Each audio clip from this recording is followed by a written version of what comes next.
First of all thank you so much for being in the channel. అయితే last వీడియోలో మనము మాట్లాడుకున్నామంటే వాళ్ళకి పిల్లలకి అసలు ఏమీ రాదు, బేసిక్స్ రాదు అని అనుకునే పిల్లలకి ఎలా నేర్పించాలనేది చెప్పుకున్నాం. దాని తర్వాత అలా నేర్చుకుంటున్న తర్వాత సెకండ్ ఎక్సర్సైజ్ అనేది ఎలా చేయాలో ఒకసారి చెప్తాను. అది చెప్పిన తర్వాత నేను ఆల్రెడీ లాస్ట్ వీడియోలో మెన్షన్ చేశాను మీకు ఏమని, స్పోకెన్ ఇంగ్లీష్ నేర్చుకునే వాళ్ళకి కొన్ని యాడ్స్ చూడటం వల్ల కానీ లేకపోతే కొన్ని వీడియోస్ చూడటం వల్ల వాళ్ళు చాలా కన్ఫ్యూజన్ అయిపోతారు. దాని మీద ఒక క్లారిటీగా ఒక వీడియో చేద్దాం అనుకుంటున్నాను. ఎందుకంటే ఎక్సర్సైజ్ మీరు చేసేటప్పుడు ఏదైనా ప్రాక్టీస్ చేసేటప్పుడు కరెక్ట్ వేలో ప్రాక్టీస్ చేస్తే యూస్ఫుల్గా ఉంటుంది. నేను ప్రాక్టికల్గా మీకు జరిగే సిచ్యువేషన్స్లో చెప్తాను. కొన్నిసార్లు అవి ఎలా ఉంటాయంటే డైరెక్ట్గా కొంతమందికి అది మీరు చేసే పని నేను మాట్లాడినప్పుడు హిట్ అవ్వచ్చు లేదా హర్ట్ అవ్వచ్చు. కానీ ప్రాక్టీస్ ఈజ్ ప్రాక్టీస్. సో అది ఎలా చేస్తే బాగుంటుంది, గ్రౌండ్ లెవెల్ రియాలిటీ ఏంటి అనేది మీకు చెప్తాను. అయితే ఫస్ట్ లాస్ట్ వీడియోలో చెప్పిన దానికి కంటిన్యూషన్ ఒకసారి పిల్లలకి తర్వాత ఎక్సర్సైజ్ ఏంటి అనేది నేను మీకు ఒకసారి చెప్తాను అనమాట. ఓకే, ఒకసారి చూద్దాం. ఇక్కడ లాస్ట్ ఎక్సర్సైజ్లో 2 words 3 words ప్రాక్టీస్ చేయించండి అని కూడా చెప్పాను నేను మీకు. అంటే 2 words అంటే ఇప్పుడు ఇక్కడ ఒకే ఏటి అనే దాంట్లో ఒక 3 words, తర్వాత 2 words, దాని తర్వాత 4 letter వచ్చేటట్టు 3 words. అంటే ఇప్పుడు 3 letter 4 letter. ఇప్పుడు 3 letterలో ఒక 2 words, 4 letterలో ఒక 2 words. అంటే మీకు మొత్తం ఎన్ని వస్తాయి? ఇప్పుడు సెకండ్ ఎక్సర్సైజ్లో కొంచెం స్పెల్లింగ్స్ లెటర్స్ ఎక్కువ ఉండేవి నేర్చుకుంటున్నారు కాబట్టి ఈ2 అంటే మీకు రోజుకి 4 words వస్తాయి. మీకు తెలిసిందే మన ఎక్సర్సైజ్లో కంపల్సరీగా చేయాల్సిన పని ఏంటంటే 4 words నేర్చుకున్న తర్వాత కంపల్సరీగా 4 మీనింగ్స్, ఆ మీనింగ్స్ తెలుసుకున్న తర్వాత 4 సెంటెన్సెస్. ఓకే, 4 సెంటెన్సెస్ కంపల్సరీగా చేయాలి. ఇవి చేస్తూ ఉంటేనే, అంటే ఇప్పుడు ఫర్ సపోజ్ సార్ మాకు తెలియలేదు ఇది ఎలాగ రాయాలో ఒకసారి మీరు రాసి చూపించిందంటే ఒకసారి చూపిస్తాను చూడండి. ఇక్కడ ఇది ఎలా అవుతుందంటే ఫర్ సపోజ్ ఇక్కడ FAT ఫ్యాట్ రాశాను. ఓకే, FAT ఫ్యాట్ రాశాను. ఇప్పుడు 4 letter వర్డ్, దీంట్లో ఏ లెటర్ని మనం ఇంక్లూడ్ చేస్తే సేమ్ సౌండ్తో కొత్త మీనింగ్ వస్తుంది. అంటే నేను ఇక్కడ ఏం రాశానంటే ఫ్లాట్ రాశాను, FLAT ఫ్లాట్ అని రాశాను. ఓకేనా? ఇప్పుడు అలాగే ఇక్కడ నేను కొన్ని లెటర్స్ రాస్తాను. గెట్, ఫిట్, ఇక్కడ లాట్, ఇక్కడ కట్. ఇప్పుడు రాశాను. వీటికి ఏ లెటర్ జాయిన్ చేస్తే మనకి ఇదే సౌండ్, ఎండింగ్ సౌండ్తో మీకు 4 letter వర్డ్ వస్తాయి. అది అనేది మీరు ఒకసారి వీడియో పాస్ చేసుకొని ఒకసారి రాసుకొని మిమ్మల్ని మీరు టెస్ట్ చేసుకోండి. టెస్ట్ చేసుకున్న తర్వాత, అంటే మీరు పిల్లలకి టెస్ట్ చేసిన సరే ఇది పెద్దవాళ్ళైనా సేమ్ ఇదే ప్రాసెస్లో చేయొచ్చు, నో ప్రాబ్లం. ఎందుకంటే ఇప్పుడు దీని కంటిన్యూషన్గానే నేను మీకు ఆ విషయం చెప్తాను. Spoken English. Okay, first of all spoken అన్నారు, spoken English. Okay, spoken English అంటే విషయం ఏంటంటే ఇది స్పోకెన్ ఇంగ్లీష్ ఏంటి అంటే కమ్యూనికేషన్లో ఒక భాగం. ఓకే, కమ్యూనికేషన్లో ఇది కూడా ఒక మీడియం అంతే. మీకు ఎన్ని రకాల కమ్యూనికేషన్స్ ఉన్నాయంటే listening, reading, writing and speaking. ఈ 4 అని చెప్తారు మీకు ఎవరికైనా సరే. లిజనింగ్, రీడింగ్, రైటింగ్, స్పీకింగ్ అని చెప్తారు. కానీ మీకు ఇంకోటి బాడీ లాంగ్వేజ్ కూడా ఉంటుంది. బాడీ లాంగ్వేజ్ కూడా కమ్యూనికేషన్. అంటే ఇప్పుడు సపోజ్ నేను చాలా దూరంలో ఉన్నాను, నేను పిలిచినా కూడా పలకలేనంత దూరంలో ఉన్నప్పుడు నేను అతనికి చెయ్యి ఇలా చూపించి ఇలా అన్నాను అనుకోండి, నేను ఏం చెప్పాలనుకుంటున్నానో అది అతనికి పాస్ అయిందా లేదా, కమ్యూనికేషన్ జరిగిందా లేదా, పని జరుగుతుందా లేదా అనేది ఆలోచించుకోవాలి. సో ఇలాంటి మీడియంస్లో ఇప్పుడు మీకు డైరెక్ట్గా నేను చెప్పబోయే పాయింట్ అంటే వీటి గురించి నేను తర్వాత చెప్తాను మీకు. లిజనింగ్, రీడింగ్, రైటింగ్ ఎలా చేయించాలో చెప్తాను. ఈ స్పీకింగ్ అనేది చాలా పెద్ద ప్రాబ్లం అయిపోయిందనమాట. ఇప్పుడు ఈ వొకాబులరీ నేర్చుకున్న తర్వాత, మీనింగ్స్ నేర్చుకున్న తర్వాత ఓన్ సెంటెన్సెస్లో మీరు చక్కగా మాట్లాడగలుగుతారు, దట్ ఈస్ ఫైన్. ఓకే, కానీ మరి స్పీకింగ్ ఎలా వస్తుంది సార్? మీరు ఇందాకేమో ఫ్యాట్ అన్నారు, దాని తర్వాత ఒక వర్డ్ యాడ్ చేయమన్నారు, ఫ్లాట్ అని చెప్పారు. సో ఇప్పుడు ఈ 2 నేర్చుకున్న తర్వాత హీ ఈజ్ సో ఫ్యాట్ అని చెప్పాం. 2 సార్లు రిసైట్ చేసి ఫ్యాట్ అనే దానికి ఒక సెంటెన్స్ ఫ్రేమ్ చేశాను. దాని తర్వాత ఫ్లాట్.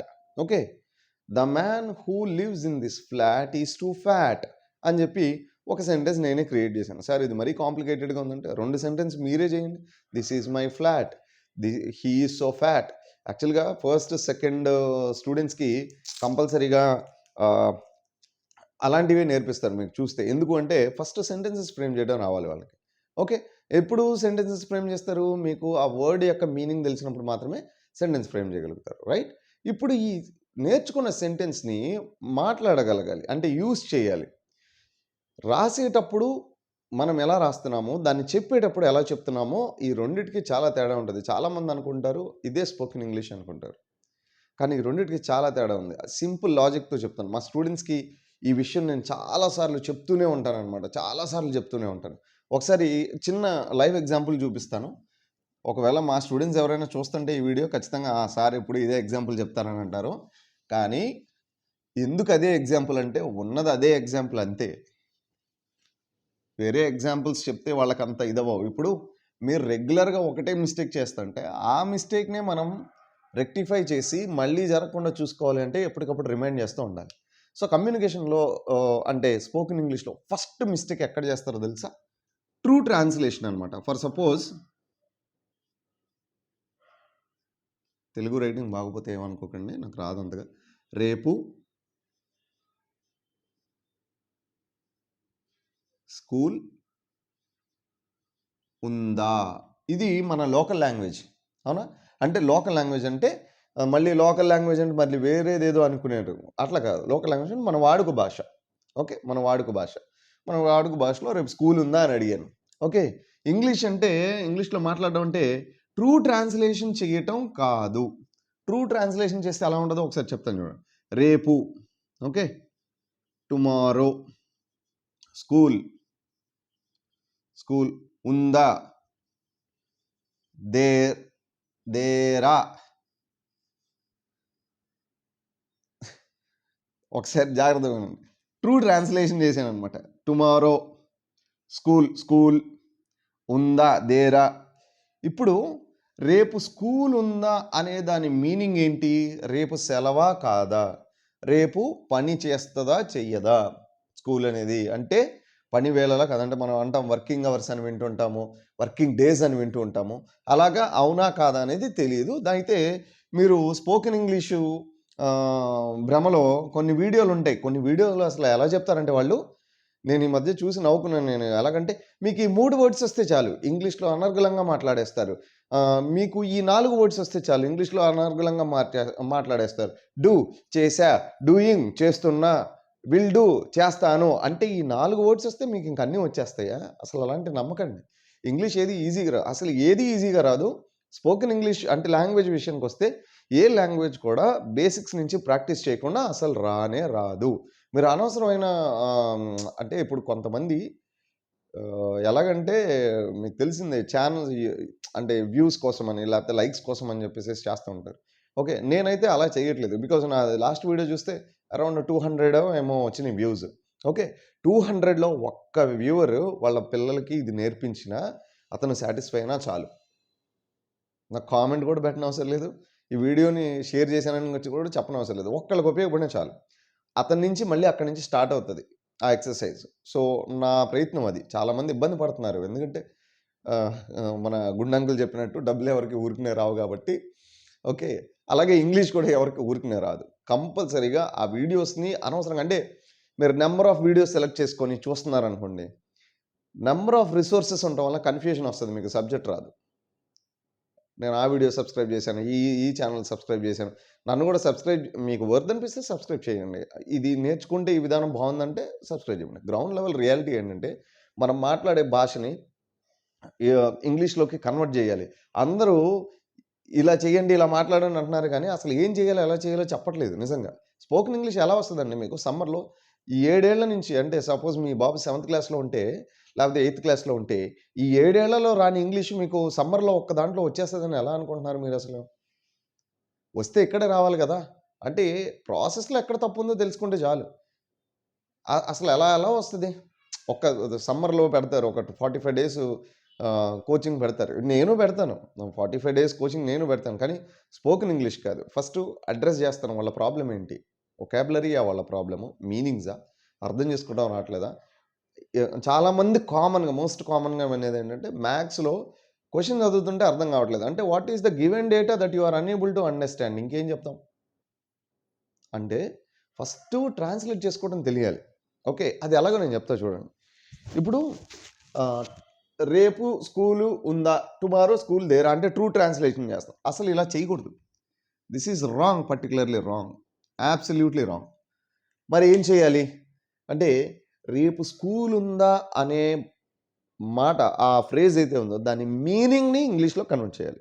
అంటే మీరు ఎప్పుడైనా సరే తెలుగులో మాట్లాడుతున్న దానికి భావం ఉంటుంది. అవునా? ఒక వాక్యం దాని యొక్క అర్థం ఉంటుంది. వాక్యానికి అర్థం ఉంటుంది. మీకు ఇదివరకు తెలిసే ఉంటాయి సమాపక్రియలు, అసమాపక్రియలు, అర్ధసహిత వాక్యము, అర్ధరహిత వాక్యము అని తెలుగులో ఉంటాయి. అంటే దానికి ఆల్రెడీ తెలుగులోనే ఉంది. తెలుగులో మాకు అర్థమైంది కదా సార్, కాదు కాదు. దానికి ఒక భావం ఉంటుంది.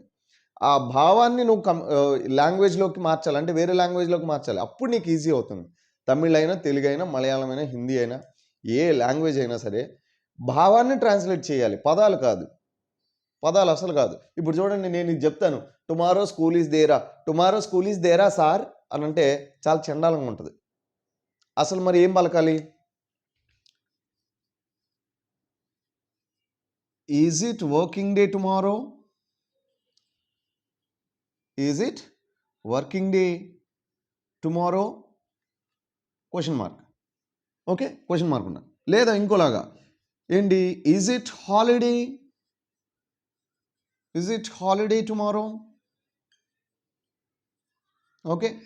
ఇక్కడ మనం భావాన్ని మాత్రమే, అంటే మీనింగ్‌ని మాత్రమే ట్రాన్స్‌లేట్ చేయాలి కాబట్టి చేస్తే ఎంత అందంగా ఉందో చూడండి. అఫీషియల్‌గా ఇప్పుడు నేను is it working day tomorrow?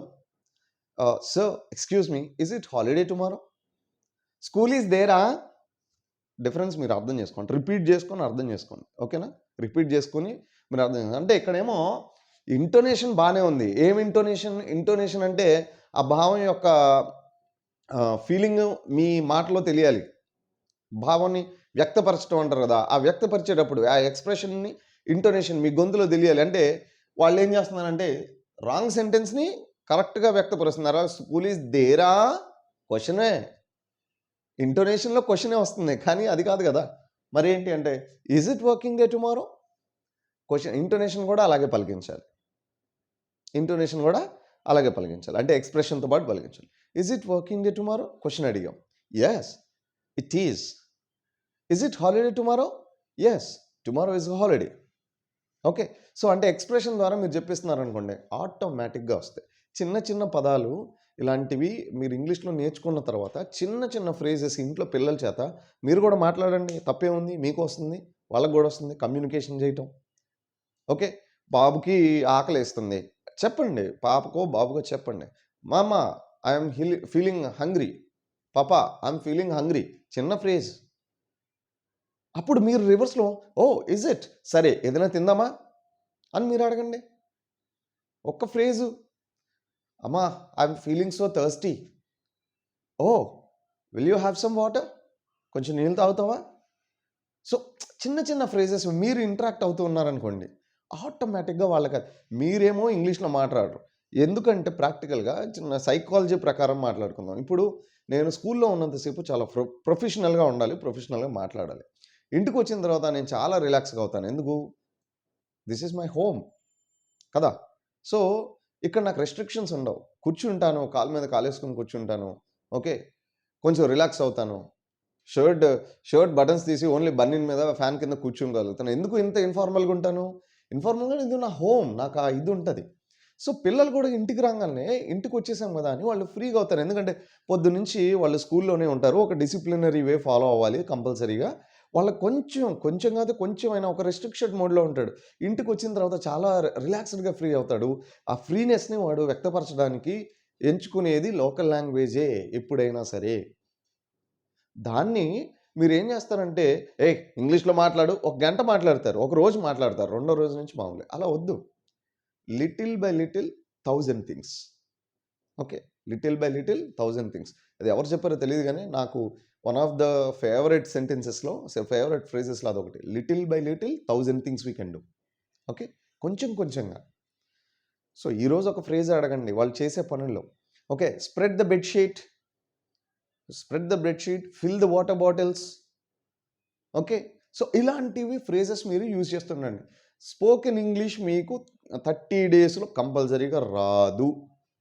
అతను ఎవరో అంటారు కదా స్టైల్, రాదు అని. రాదు నిజంగానే. ఓకే, ఇలాంటివి నువ్వు లైఫ్ స్టైల్ నువ్వేం ఆలోచిస్తున్నావో ఫస్ట్ నువ్వు అలా బిహేవ్ చేయాలి. అలా బిహేవ్ చేయకుండా నీకు రమ్మంటే ఎక్కడి నుంచి వస్తుంది? ఇదంతా ప్రాక్టికల్గా నేను చెప్తున్నాను మీకు. ప్రాక్టికల్గా కొన్ని వీడియోస్ చూసేసి మీరు అంటే ఇప్పుడు సార్ మీ వీడియో కూడా అలాగే అనిపించింది చూడొద్దు. మీకు ఇంతకంటే ఈజీ వే అని అనిపించింది అనుకో అని మీకు అనిపించింది అనుకో, అది నా తప్పుగా. ఎందుకంటే నేను ఏది ఈజీగా అని నేను చెప్పట్లేదు.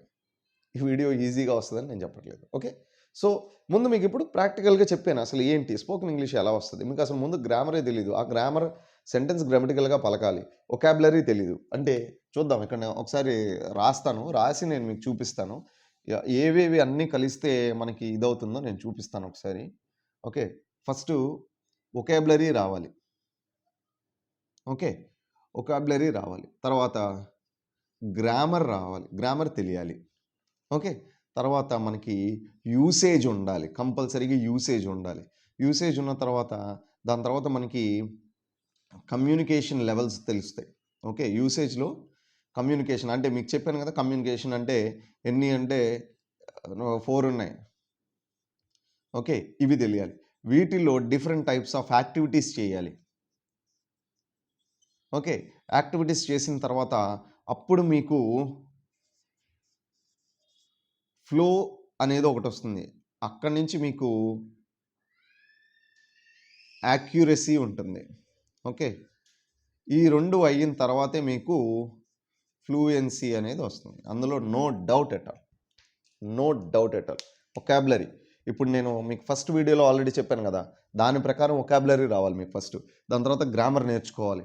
దాని తర్వాత నేర్చుకున్న ఈ ఒకాబులరీ ప్లస్ గ్రామర్ ఈ రెండింటిని యూసేజ్ వాడుతూ ఉండాలి. వాడిన తర్వాత నువ్వు నేర్చుకున్న దాన్ని యాక్టివిటీస్ రూపంలో చేయాలి. కాబట్టి ఈ communication LSRW listening skills, speaking skills, writing skills, reading skills అంటే వినాలి, విన్నదాన్ని పలకగలగాలి, రాయగలగాలి, చదవగలగాలి. ఓకే, మీరు చదవగలిగిన మీరు ఈ మూడిట్లో ఫస్ట్ అంటే లిజనింగ్ గనక ప్రాక్టీస్ చేస్తే ఈ 3 ఆటోమేటిక్గా వచ్చేస్తాయి. లిజనింగ్ కనుక ప్రాక్టీస్ చేస్తే అంటే ఎలాగంటే చిన్న కాన్వర్జేషన్స్ వినిపించండి. ఓకే, చిన్న కాన్వర్జేషన్స్ వినిపించండి.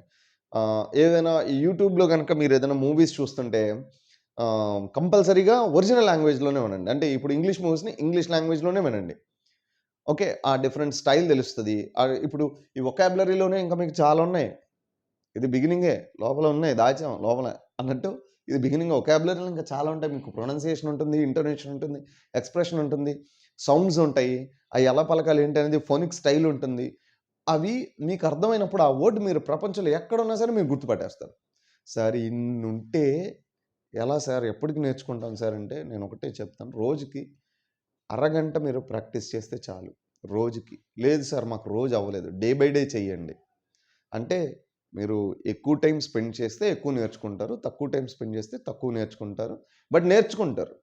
ఓకే, అంటే కంటిన్యూటీ ఉండాలి, కంపల్సరీగా కంటిన్యూటీ ఉండాలి. ఓకే, సో వీటన్నిటిలో ఈ LSRW స్కిల్స్, ఈ యాక్టివిటీస్ ఎలా చేయాలంటే నేను మీకు చెప్పాను కదా. ఇప్పుడు సపోజ్ ఫర్ ఎగ్జాంపుల్ లిజనింగ్ గురించే చెప్పాను మీకు. కాన్వర్జేషన్స్ వింటాం, ఇంగ్లీష్ మూవీస్ ఇంగ్లీష్ లాంగ్వేజ్లోనే చూడటం, అవసరమైతే సబ్ టైటిల్స్లో చూడాలి. అదొక ఐడియా ఉండొచ్చు మీకు. సబ్ టైటిల్స్ పెట్టుకుంటే ఎలా చూస్తారు మూవీ? ఇట్లా చూస్తారా? ఒక కన్నుతో అది, ఒక కన్నుతో సబ్ టైటిల్స్ చూస్తారా? ఇంకా అది లిజనింగ్ యాక్టివిటీ అవ్వదు కదా. సో స్టోరీస్ వినిపించేటప్పుడు పిల్లలకి ఇప్పుడు మోస్ట్ ఆఫ్ చాలామంది పిల్లలు కార్టూన్స్ చూస్తుంటారు, యూట్యూబ్లో కూడా చూస్తుంటారు. అవి ఇంగ్లీష్లోనే వినమనండి. ఓకే, ఇంగ్లీష్లో వింటూ వాళ్ళకి ఆటోమేటిక్గా వస్తుంది. ఓకే, అదొక యాక్టివిటీ. దాని తర్వాత విన్నదాన్ని పలకమనండి, రాయమనండి, వాళ్ళు రాసిన దాన్ని వాళ్ళే చదవమనండి. ఎక్కడ ఫ్లో ఉంటుందో కంపల్సరీగా వాళ్ళకే తెలిసిపోతుంది. ఓకే, ఎక్కడ గ్యాప్ ఉంటుందో కూడా వాళ్ళకి తెలిసిపోతుంది. సో ఈ యాక్టివిటీస్ ఇక్కడికి రావాలంటే ఫస్ట్ ఇవి కంప్లీట్ చేయాలి. ఒకాబులరీ కంప్లీట్ చేయాలి. మీకు రాంది ఎలాగా? తర్వాత గ్రామర్. అయితే నన్ను ఒక కామెంట్ అంటే లాస్ట్ వీడియోలో 4 కామెంట్స్‌లో ఒక కామెంట్ అనుకుంటా. బ్రదర్ గ్రామర్ గురించి చెప్పండి అని అన్నారు. అయితే నేను మీకు ఈ వీడియో లాస్ట్‌లో నేను నంబర్ రాస్తాను. నా నంబరు. మీరు పర్టిక్యులర్‌గా ఒక టాపిక్ నాకు ఇట్లా చెప్పండి అని చెప్పండి. నేను దాని మీద చెప్తాననమాట. ఓకే. ఆ వీడియోస్ అంటే మీకు ఎలా అవసరం ఉందో, ఏ స్టేజ్ ఆఫ్ పాయింట్‌లో మీకు కావాలో ఆ స్టేజ్ ఆఫ్ పాయింట్‌లో చెప్తాను. దాంట్లోనే పర్టిక్యులర్‌గా 0-10 నేర్చుకుందాం. ఓకే.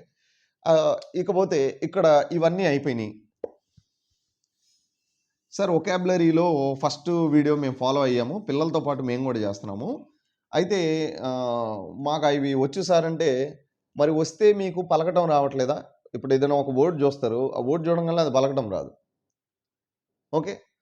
మనకి తప్పు పలికేస్తున్నాం. చాలా మంది పాపం ఇది స్టూడెంట్స్‌కి నిజంగా కొంచెం బ్యాడ్ థింగ్ అని చెప్పాలి. ఏంటంటే టీచర్ గనక సరిగ్గా ప్రొనౌన్స్ చేయలేకపోతే స్టూడెంట్ జీవితాంతం అదే వర్డ్ నేర్చుకుంటారు. ఇప్పుడు ఫర్ సపోజ్ ఎగ్జాంపుల్ నేను ఇది రాశాను. ఈ రెండిటి ప్రొనౌన్సియేషన్ మనం రెగ్యులర్‌గా యూజ్ చేస్తుంటాం. ష్యూర్ ఖచ్చితంగా, పూర్ పేదరికం అని. యాక్చువల్‌గా దీన్ని ఎలా పలకాలి అంటే ష్యూర్, పువర్, పువర్ అంటే పూర్ అంటారు. No poor. ఓకే. మళ్ళీ ఇంకొకటి సార్ మరి దీన్ని కూడా ఫుడ్ అనొచ్చా అంటే కాదు. ఇది ఫుడ్, ఫుడ్, ఫుడ్. ఇక్కడున్న సౌండ్స్ ఏంటి అంటే మీకు కాన్సనెంట్ సౌండ్స్ ఉంటాయి, వొవెల్ సౌండ్స్ ఉంటాయి. ఇందులో కొన్ని రూల్స్ ఉన్నాయి. సివిసి రూల్ అని, విసివి రూల్ అని. ఓకే. మళ్ళీ అంటే ఫర్ ఎగ్జాంపుల్ విసివి తీసుకున్నాం అనుకో, వొవెల్ కాన్సనెంట్ వొవెల్ ఆర్ ఆర్ ఇది ఏ రూల్ ప్రకారం పలుకుతున్నామో అవి ఉంటాయి. అవన్నీ అంత డెప్త్గా మీకు చెప్పే రోజు వస్తే ఖచ్చితంగా చెప్తాను కదా. నేను మీకు ఇప్పుడు ప్రస్తుతానికి నేను ఎగ్జాంపుల్ చెప్తాను. ఇప్పుడు షువా అని పలకాలి, పువా అని పలకాలి. ఓకే. బ్రిటిష్ ఇంగ్లీష్ ఉంటుంది, తర్వాత అమెరికన్ ఇంగ్లీష్ ఉంటుంది, ఇండియన్ ఇంగ్లీష్ ఉంటుంది. ఈ 3 ఉంటాయి. మీరు గూగుల్‌లో టైప్ చేస్తే ఏదైనా వర్డ్‌కి ప్రొనౌన్సియేషన్ అని టైప్ చేస్తే ఈ 3 ఉంటాయి. అందులో మీరు సెలెక్ట్ చేసుకోండి. సార్ ఏది ఒరిజినల్ అంటే బ్రిటిష్ ఇంగ్లీష్ అనేది ఒరిజినల్. మన టెక్స్ట్ బుక్స్‌లో వాడేది అదే అనమాట. దాన్ని అమెరికన్ ఇంగ్లీష్‌లో ఒకలాగా పలుకుతాం, బ్రిటిష్ ఇంగ్లీష్‌లో ఒకలాగా పలుకుతాం. మీనింగ్ సేమే ఉంటాయి. కానీ ప్రొనౌన్సియేషన్ యాన్సెంట్ కొంచెం డిఫరెంట్‌గా ఉంటుంది. అంటే యాన్సెంట్ ఎందుకు సార్ డిఫరెంట్‌గా ఉంది అని అంటే, ఇప్పుడు మన తెలుగు స్టేట్స్‌లో మీరు సపోజ్ గుంటూరుకి వచ్చారనుకోండి. గుంటూరులో చాలా అసలు తెలుగు స్టేట్స్ అన్నిట్లో స్లాంగ్ ఏమీ మారకుండా ఉండే అంటే యాన్సెంట్ మారకుండా ఉండే తెలుగు ఎక్కడ వినొచ్చు అంటే గుంటూరులో వినొచ్చు. I'm proud to say that. Okay. గుంటూరులో మీరు చక్కగా ఏ యాన్సెంట్ ఉండదు. ఏమండి ఎలా ఉన్నారు? బాగున్నారా? అని అడుగుతారు. ఓకే. అదే మీరు కొంచెం ఇప్పుడు గుంటూరు దాటి విజయవాడ లేకపోతే విజయవాడ వచ్చారనుకోండి. విజయవాడ కొంచెం భాష మారుతది. ఏంది? ఎలా ఉన్నావు? ఏంది? ఎలా ఉన్నావు? ఇలా వస్తది. అది కొంచెం చనువుతో కావచ్చు, లేదా ఇక్కడున్న ప్రాంతం వాళ్ళు అలా మాట్లాడుండొచ్చు. That is no problem. Okay. కాకపోతే నేను మీకు చెప్తున్నా. ఇప్పుడు గోదావరి డిస్ట్రిక్ట్స్‌కెళ్లారనుకోండి. వాళ్ళ స్లాంగ్ మారిపోతది. యాన్సెంట్ మారిపోతది. "ఏరా ఎలా ఉన్నావురా? బాగున్నావా?" అది వాళ్ళది. ఓకే. అంటే ఆ ఏరియాలో అలా ఉండటం వల్ల వాళ్ళకలాగా. అదే మీరు ఇంకా కొంచెం శ్రీకాకుళం ఇంకా అటువైపు వెళ్ళారనుకోండి. "ఏనే ఎలా ఉన్నావు? బాగున్నావా? హాయ్ బాగున్నానండి." అలా ఉంటది. ఇప్పుడు అలాగే హైదరాబాద్‌కెళ్లారనుకోండి. "ఏమిరా ఎట్లున్నావు? మంచిగున్నావా?" ఇట్లా ఉంటది. అంటే డిఫరెంట్ స్లాంగ్స్ ఉంటాయి. ఆ లోకల్ లాంగ్వేజ్ వల్ల మనం అంటే వాడుక భాష వల్ల కొన్నిసార్లు కొన్ని అర్థాలు మారిపోతాయి. Okay.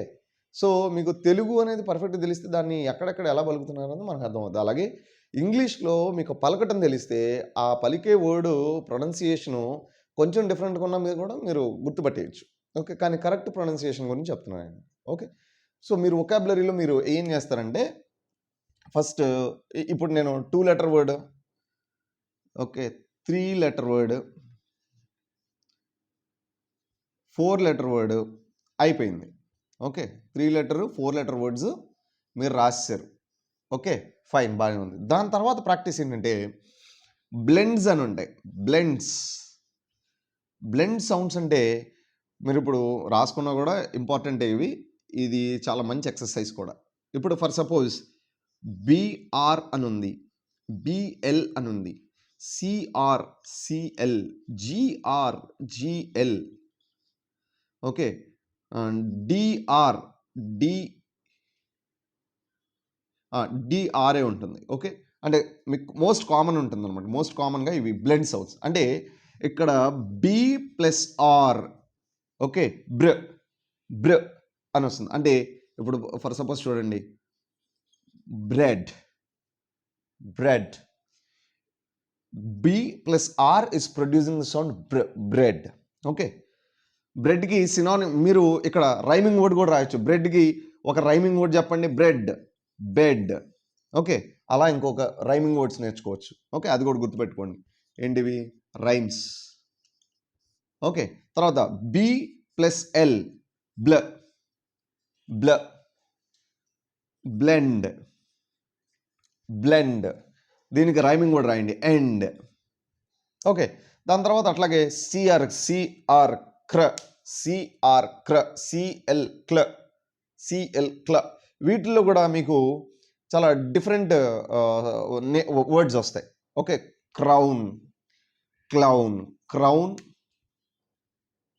CROWN, crown, CLOWN, clown. రెండు రైమ్సే. క్రౌన్, క్రౌన్ కిరీటం, క్లౌన్, క్లౌన్ అంటే జోకర్. ఓకే, అలాగే GRతో GLతో DR. మీరు గూగుల్లో ఏమని టైప్ చేస్తారంటే బ్లెండ్ సౌండ్స్ అని కొట్టండి. Blend sounds to practice, blend sounds to practice అని కొట్టండి.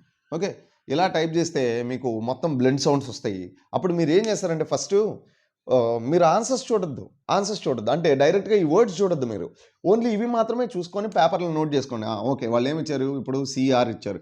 సో ఫస్ట్ మీరు ఏం చేస్తారంటే మీ మైండ్లో ఆ పదాలు ఏ వస్తున్నాయి మొత్తం రాయండి. స్పెల్లింగ్స్ తప్పైనా పర్లేదు. ఇప్పుడు క్రో, ఓకే, అదే ఇక్కడ ఎన్ని పెడితే క్రౌన్, క్రీప్, క్రెడ్,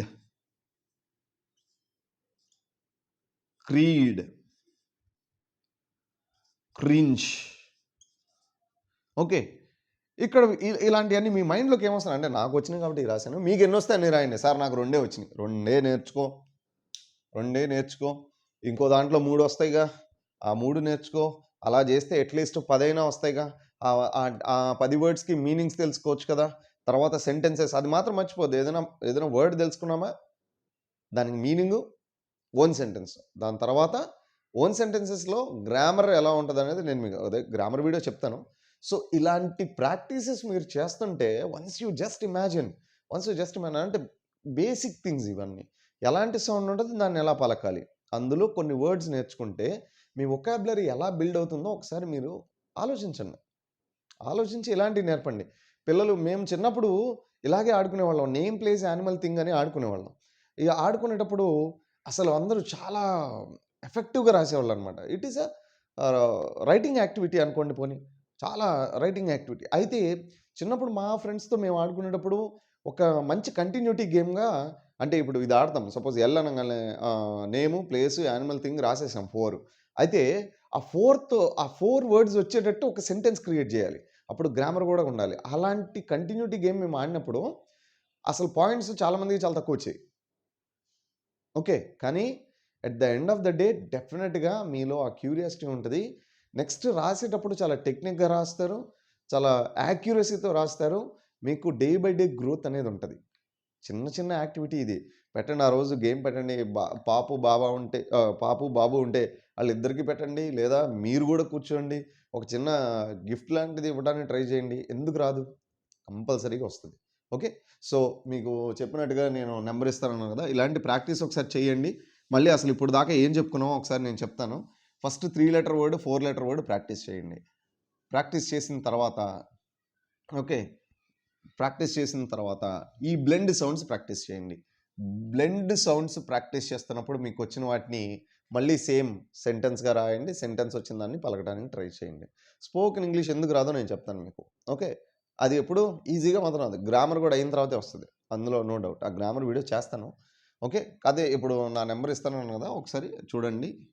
8333975031. ఓకే, నా పేరు తారక్. సో మీరు ఎప్పుడైనా సరే దీనికి వాట్సాప్ మెసేజ్ చేయండి. ఓకే, వాట్సాప్ మెసేజ్ చేసి నన్ను పలానా క్వశ్చన్ అడగండి. అంటే సార్ ఈ టాపిక్ని ఎలా నేర్చుకోవచ్చు, ఈ టాపిక్ని ఎలా నేర్చుకోవచ్చు అంటే డెఫినెట్గా నేను మీకు కొన్ని ప్రాసెస్ చెప్తాను. కానీ ఒకటి మాత్రం గుర్తుపెట్టుకోండి, నేను చెప్పేవన్నీ టెక్నిక్స్ ప్రాక్టికల్గా వర్కౌట్ అయ్యే టెక్నిక్స్ అనమాట.